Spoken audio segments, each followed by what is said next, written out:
اپنا کام شروع کر دیا ہے. بالکل ایسے اور نیپرا نے اپنا کام جاری رکھا ہوا ہے. جی ہاں میں یہی کہنے لگی تھی کہ تمام ہی جو لوگ ہیں وہ اپنے اپنے کام کر رہے ہیں, لیکن دعا یہ ہے کہ اللہ بہتر کرے گا. نیپرا یہ کہہ کر ایک بار پھر بجلی مہنگی کر رہا ہے, بلکہ بجلی مہنگی ہو چکی ہے. بجلی کی قیمت میں 5 روپے 40 پیسے فی یونٹ اضافہ کر دیا گیا ہے. نیپرا حکام کے مطابق اضافہ مالی سال کی چوتھی سہ-ماہی ایڈجسٹمنٹ قیمت میں کیا گیا. اطلاق لائف لائن کے الیکٹرک صارفین پر نہیں ہوگا, تو بجلی کی قیمت میں 5 روپے 40 پیسے فی یونٹ اضافہ ہوا ہے. چوتھی سہ-ماہی ایڈجسٹمنٹ کی مد میں یہ اضافہ کیا گیا ہے, اور اطلاق لائف لائن کے الیکٹرک صارفین پر نہیں ہوگا, یہ کہا جا رہا ہے نیپرا کی جانب سے. بجلی جو ہے وہ جناب مزید مہنگی ہو گئی ہے 5 روپے 40 پیسے, اور یقینی طور پر اس کے کئی اہم فیکٹرز ہیں جس کی وجہ سے یہ ہو رہا ہے.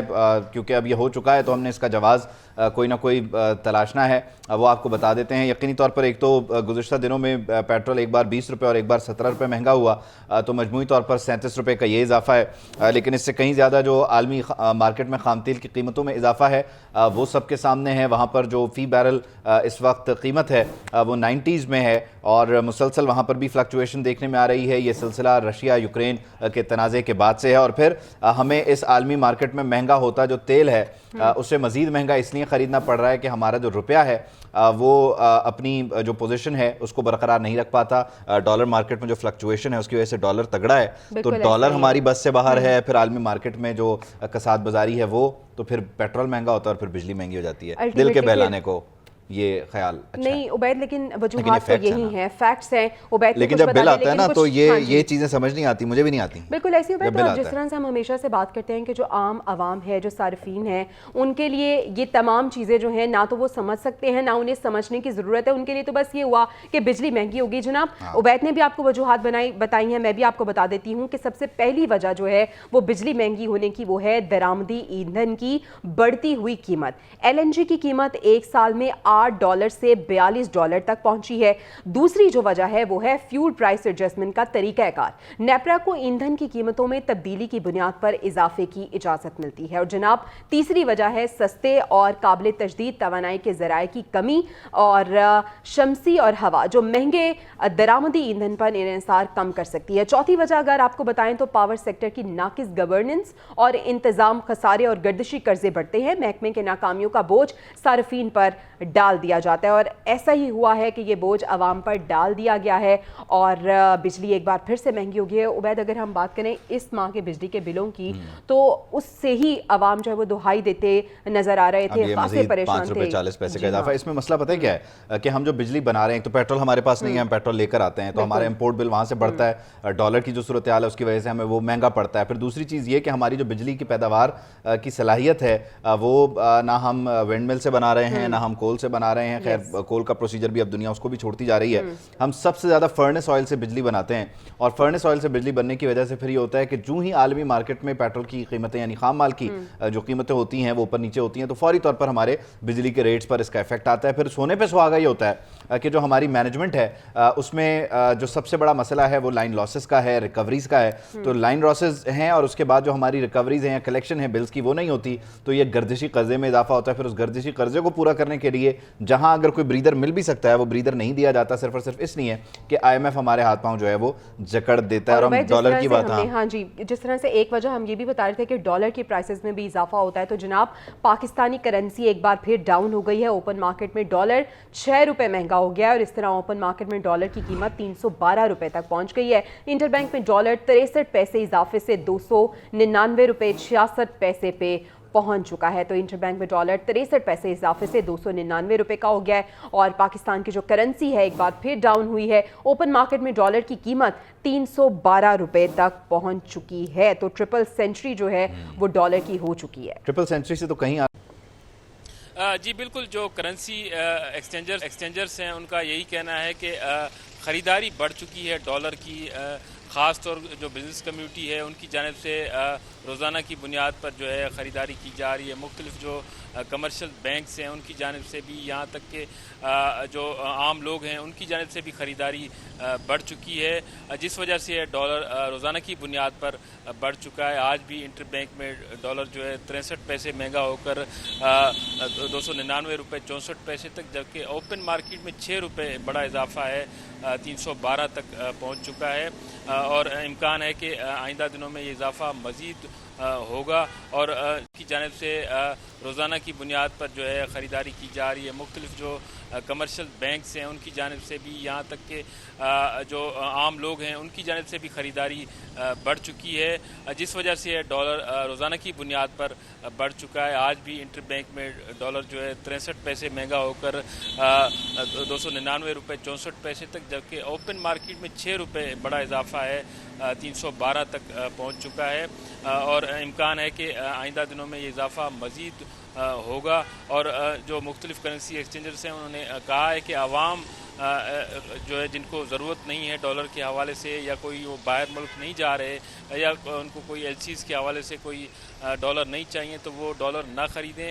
ڈالر پر دباؤ پڑنے کی وجہ سے مسلسل جو ہے مہنگا ہو رہا ہے. صرف ان لوگوں کو ہی ڈالر جو ہے ان کی کوشش ہے کہ دیے جائیں جن کے, لیکن اس سلسلے میں تو غالباً کوئی یہ ایک چیک اینڈ بیلنس تھا کہ کتنی لمٹ ہوگی خریداری کی, اور اس کے لیے پھر وجوہات بھی بتانا ہوں گی. یہ ساری چیزیں بنائی گئی تھیں, لیکن یہ ان پر کیا عمل درآمد نہیں ہو رہا, یا اس کے لیے کیا کہا جائے کہ جگاڑ لگا کے بھی خرید لیے جاتے ہیں ڈالر؟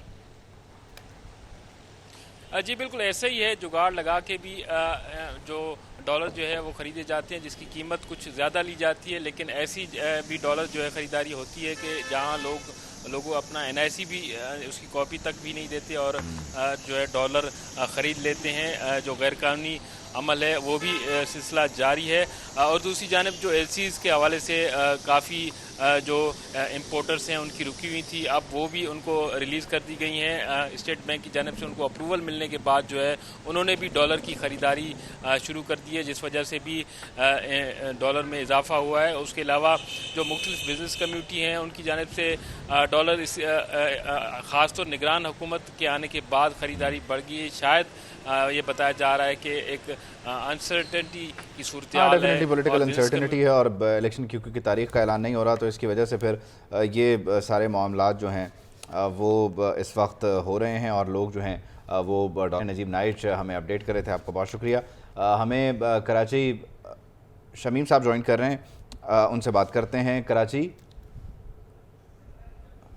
ذرا تفصیل سے بتا دیں. کراچی صدر چیمبر ہیں. بہت شکریہ شمیم صاحب, thank you so much for your time. I am sorry کہ مجھے آپ کا تعارف جو ہے وہ بالکل اینڈ مومنٹ پہ بتایا گیا. یہ ہو کیا رہا ہے مارکیٹ میں, یہ سنبھلنے میں کیوں نہیں آ رہی, سنبھلے گی کس طرح؟ دراصل بات یہ ہے کہ انسرٹنٹی ہے اور معاملات جو ہیں وہ ایک طرف نہیں چل رہے ہیں. یعنی لوگ کہتے کچھ ہیں اور ہوتا کچھ ہے, تو اس بنا پر لوگوں کے اندر بہت زیادہ سمجھ لیں کہ بھائی بے چینی ہے. اور اب لوگ جس طرح سے باہر جا رہے ہیں, آپ یہ سوچیں کہ 25-30 ہزار آدمی یعنی کیا کہتے ہیں لائنوں میں کھڑا ہوتا ہے ویزے لینے کے لیے, صرف امریکہ اور کینیڈا کے. تو سوال یہ ہے کہ یہ ہوگا کیا انجام؟ انجام تو یہی ہونا ہے پھر کہ جب لوگ اس طرح سے باہر جائیں گے تو ظاہری بات ہے کہ ان کو پھر سبھی کچھ اپنا سمیٹیں گے, وہ ڈالر بھی لیں گے, وہ اپنے پیسے بھی یہاں سمیٹیں گے. یہ ساری چیزیں چل رہی ہیں. اب باہر صورت اس کے اندر بالکل یعنی وہ نہیں ہے. تو نہیں, تو جو بزنس کمیونٹی ہے وہ کیا الیکشن کی تاریخ کا انتظار کر رہی ہے کہ اس کے بعد انہیں لگتا ہے کہ سرٹینٹی آ جائے گی, یا کسی اور کی طرف سے یقین دہانی کا انتظار کر رہے ہیں؟ لوگوں کو اچھی امید تھی کہ یہ انٹرم گورنمنٹ آئے گی تو کچھ اچھے اقدامات ہوں گے اور اس کے بعد پھر کوئی مہنگائی میں بھی کمی ہوگی. تو لوگوں نے اس کے لیے بڑا اپنا ذہن بنایا ہوا تھا. لیکن افسوس کے ساتھ کہنا پڑتا ہے کہ انٹرم گورنمنٹ آئی تو آتے ہی اس نے پہلے ہی دن پیٹرول کے ریٹ بڑھائے. اب اس کے بعد بے چینی جو بڑی ہے, یعنی پیٹرول بنیادی چیز ہے, جب پیٹرول بڑھتا ہے تو ہر چیز کے اوپر مہنگائی آتی ہے. تو جیسے ہی یعنی کیا کہتے ہیں اس قسم کے اقدامات ہوئے تو اس کے بعد پھر بے چینی بڑھ گئی اور لوگوں کا ذہن منتشر ہو گیا ایک دم. یعنی جو تھوڑی بہت امید بنی تھی کہ بہتری آئے گی وہ امید بھی ان کی ختم ہوئی. لیکن اس میں تو دیکھیں شمیم صاحب, اس میں تو آپ لوگ آپ ڈیفینیٹلی لوگوں کی نمائندگی کریں, ترجمانی کریں ایک طرح سے. آپ جو بزنس کمیونٹی ہوتی ہے اسے انٹرنیشنل جو بزنس افیئرز ہیں اس کا بہت اچھے سے علم ہوتا ہے. عالمی مارکیٹ میں اس وقت خام تیل کی قیمتیں کہاں جا رہی ہیں, دیگر معاملات کیا ہیں آپ کے سامنے. مجھے ایک چیز یہ بھی سمجھنی ہے اس میں, مجھے اس میں ایک چیز یہ سمجھنی ہے کہ جو ڈالر کے ذریعے پروفٹس کمانے کا سلسلہ ہے, آپ نہیں سمجھتے کہ اس کا بھی خاتمہ ہونا ضروری ہے؟ بالکل خاتمہ ہونا ضروری ہے. لیکن دیکھیے میں پھر آپ سے عرض کر رہا ہوں کہ جس طرح کے حالات ہو گئے کہ بجلی انتہا زیادہ مہنگی,